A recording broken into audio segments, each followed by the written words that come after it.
আসসালামু আলাইকুম। রায়কা আল হোসেন স্বাগত জানাচ্ছি এনটিভি সন্ধ্যার খবরে। ক্রাউন সিমেন্ট শিরোনাম দেখছিলেন, এবার চলুন পুরো খবরে।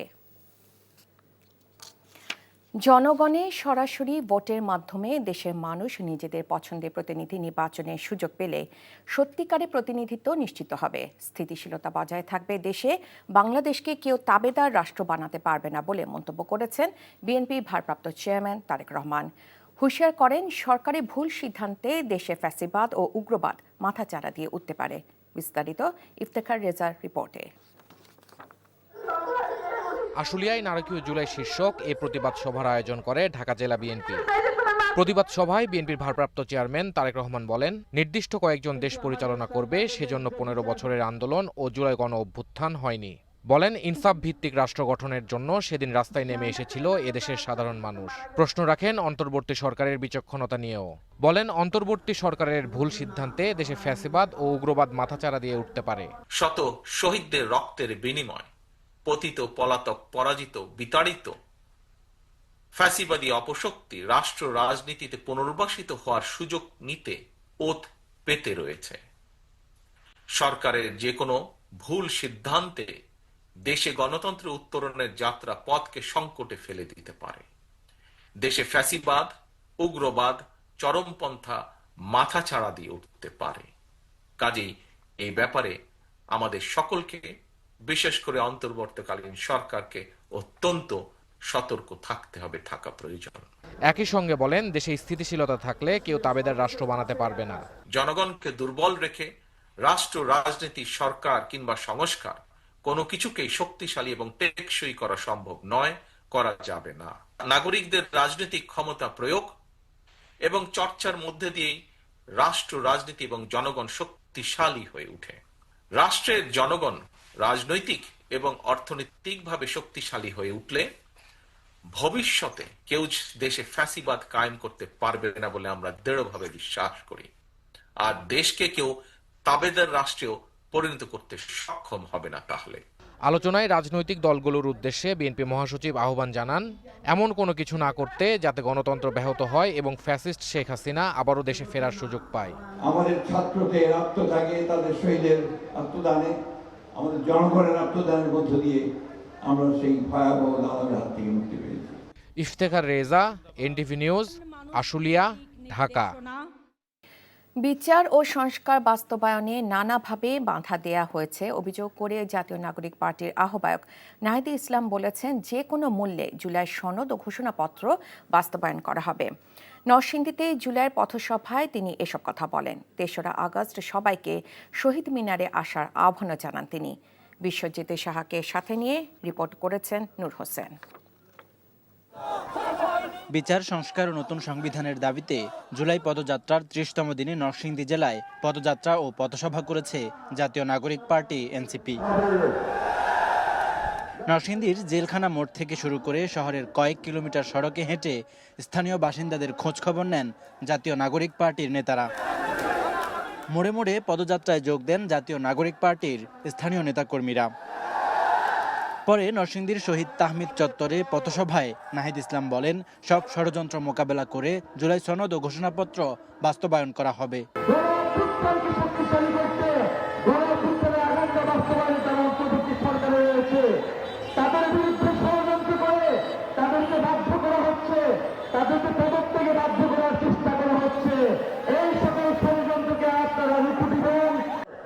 সরকারে থাকা অভ্যুত্থানের প্রতিনিধি ছাত্র উপদেষ্টাদের বিরুদ্ধে অপপ্রচার চলছে বলেও অভিযোগ করেন নাহিদ ইসলাম।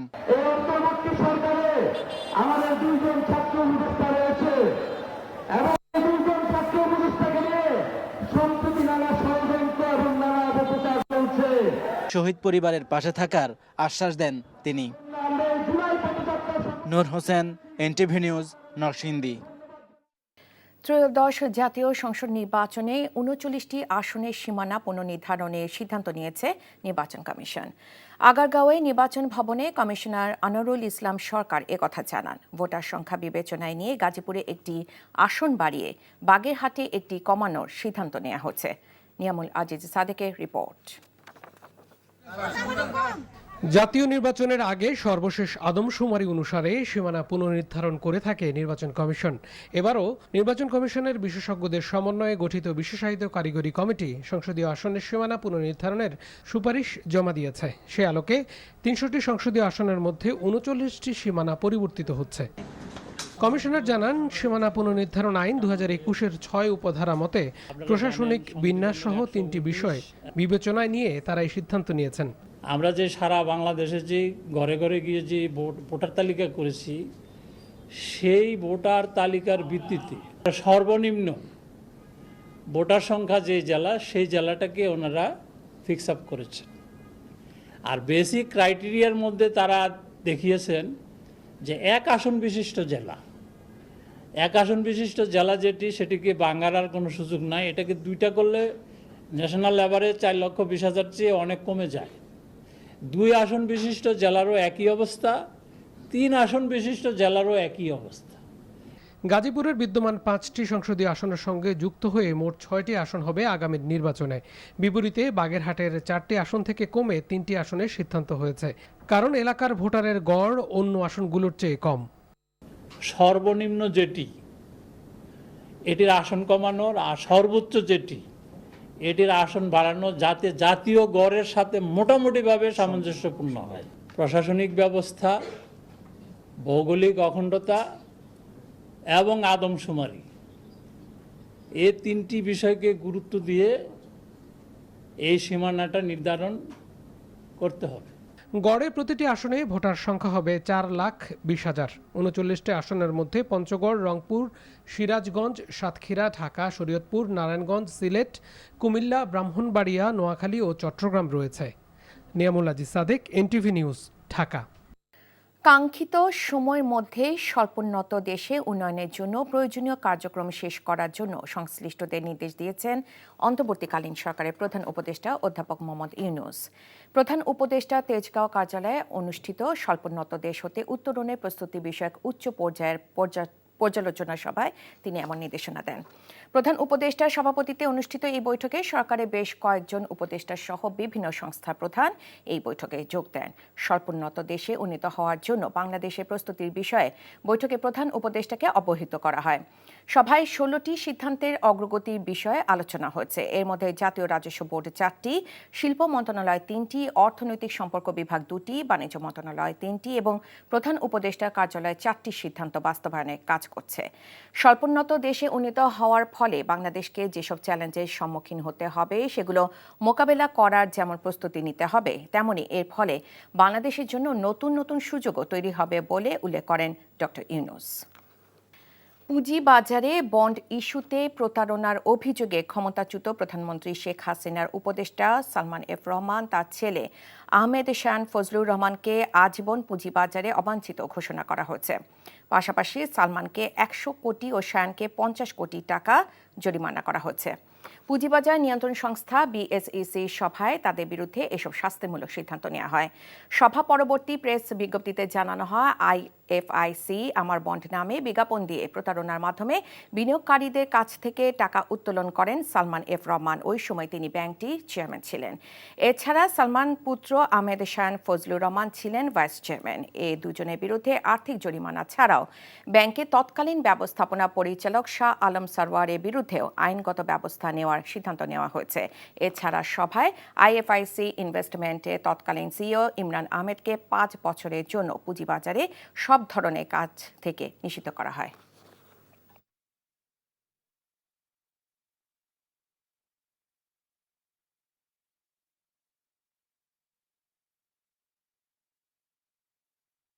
জাল রেকর্ডপত্র তৈরি করে প্রতারণা ও জাল জালিয়াতির মাধ্যমে ইসলামী ব্যাংকে 950 কোটি টাকা আত্মসাৎ ও অর্থ পাচারের অভিযোগে নাবিল গ্রুপ অফ ইন্ডাস্ট্রিজের কর্ণধার আমিনুল ইসলাম ও এস আলম গ্রুপের মালিক সাইফুল আলম সহ 30 জনের বিরুদ্ধে মামলা দায়ের করেছে দুর্নীতি দমন কমিশন। এদিকে সকালে দুদকে জিজ্ঞাসাবাদের জন্য হাজির হন সাংবাদিক মুন্নি সাহা। দুদক কার্যালয়ে ব্রিফিংয়ে সংস্থাটির মহাপরিচালক মোহাম্মদ আক্তার হোসেন জানান, দুদকের সমন্বিত জেলা কার্যালয়ে মামলাটি দায়ের করা হয়েছে। মামলায় এস আলমের চেয়ারম্যান সাইফুল ইসলাম মাসুদের স্ত্রী ফারজানা ও ইসলামী ব্যাংকের সাবেক ব্যবস্থাপনা পরিচালক মোহাম্মদ মনিরুল মাওলাকে আসামি করা হয়েছে। এছাড়া এস আলম, ইসলামী ব্যাংক ও নাবিল গ্রুপের শীর্ষ কর্মকর্তাদেরও আসামি করা হয়েছে। এছাড়াও সাবেক ভূমি মন্ত্রী সহ সাইফুর রহমান সহ ২৭ জনের নামে ১৫ কোটি টাকা ঋণ জালিয়াতির মামলা করেছে দুদক।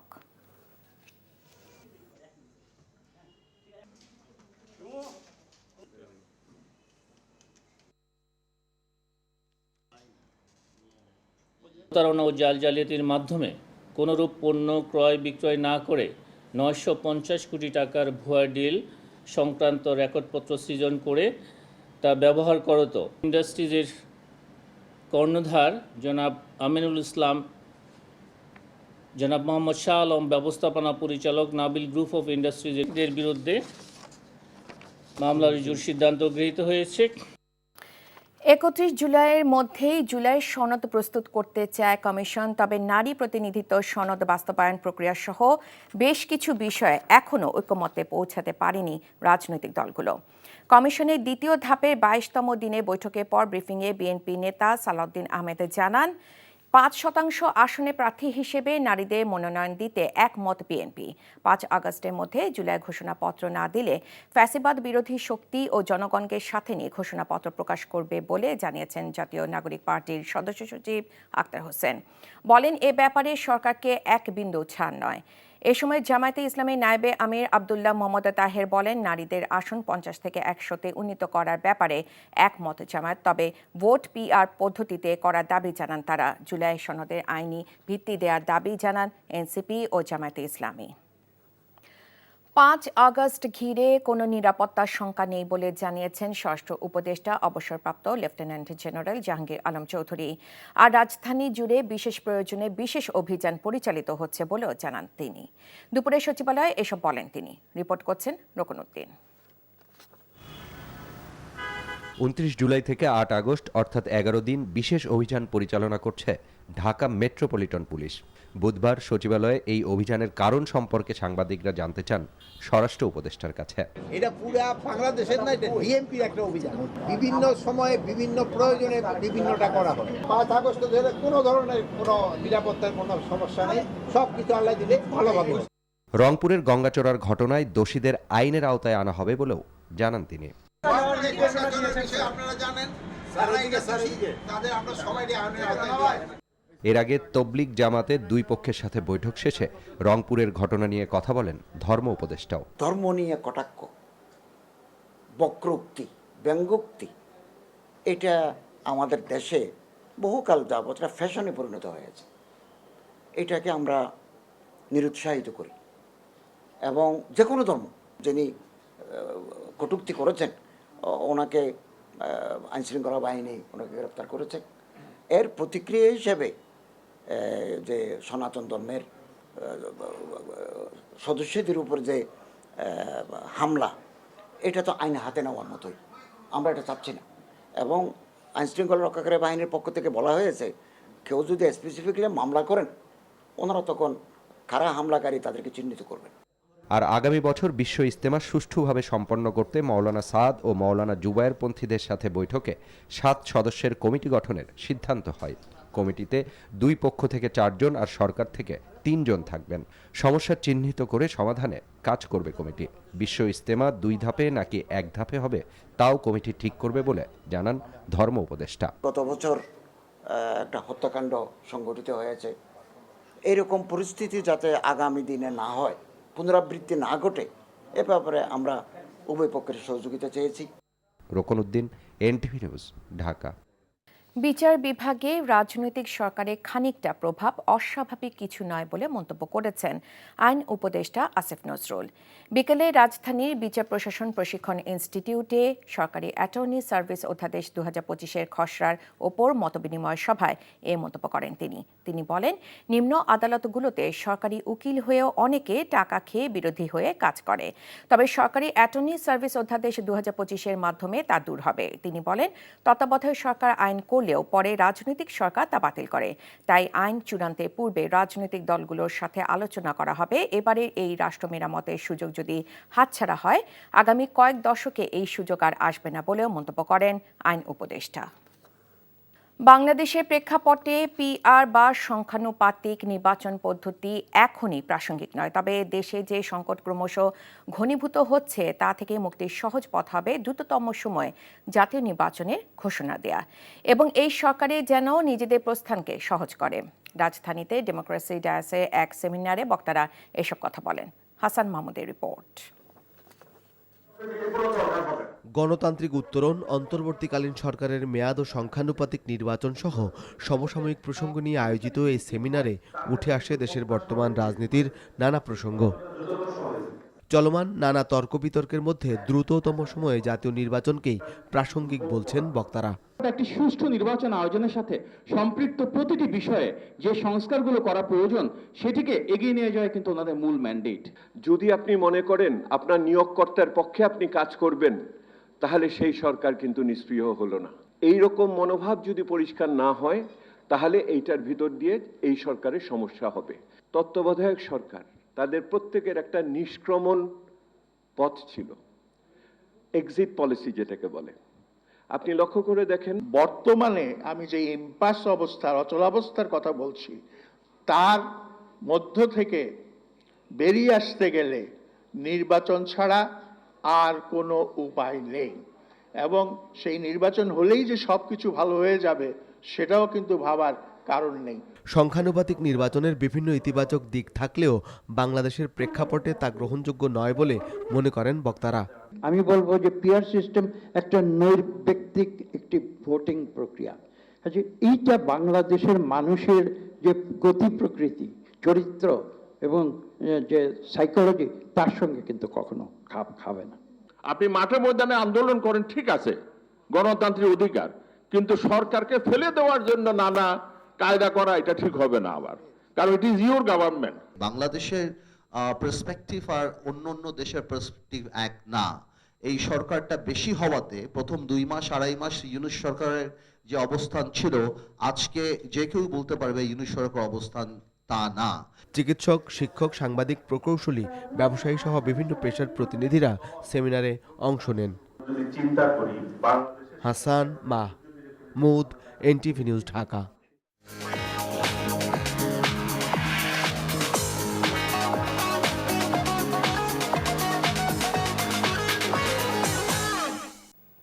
মার্কেন্টাইল ব্যাংক অর্থনীতির খবর। সপ্তাহের চতুর্থ কার্যদিবসে দেশের প্রধান পুঁজিবাজার ঢাকা স্টক এক্সচেঞ্জ ডিএসইসি মূল্যসূচকে ইতিবাচক প্রবণতায় লেনদেন শেষ হয়েছে। এ সময় 253 কোম্পানির দর বৃদ্ধি পেয়েছে। একই সঙ্গে টাকার অঙ্কে বেড়েছে লেনদেনের পরিমাণ। বুধবার ডিএসইর প্রধান সূচক ডিএসইএক্সে 53.73 পয়েন্ট বেড়েছে, সূচক দাঁড়িয়েছে 5,352 পয়েন্টে। এছাড়া ডিএসইর অপর সূচক ডিএসইএস 7.05 পয়েন্ট বেড়ে 1,154 পয়েন্ট এবং ডিএস30 সূচক 21.22 পয়েন্ট বেড়ে 2,065 পয়েন্টে অবস্থান করেছে। আজ ডিএসইতে 743,16,12,000 টাকার শেয়ার ও ইউনিট লেনদেন হয়েছে। ডিএসইতে মোট 398টি কোম্পানির শেয়ার ও ইউনিট হাতবদল হয়েছে। লেনদেনে অংশ নেওয়া প্রতিষ্ঠানগুলোর মধ্যে দর বেড়েছে 253টি কোম্পানির বিপরীতে 67টি কোম্পানির দর কমেছে। পাশাপাশি 78টি প্রতিষ্ঠানের শেয়ার ও ইউনিটের দর ছিল অপরিবর্তিত।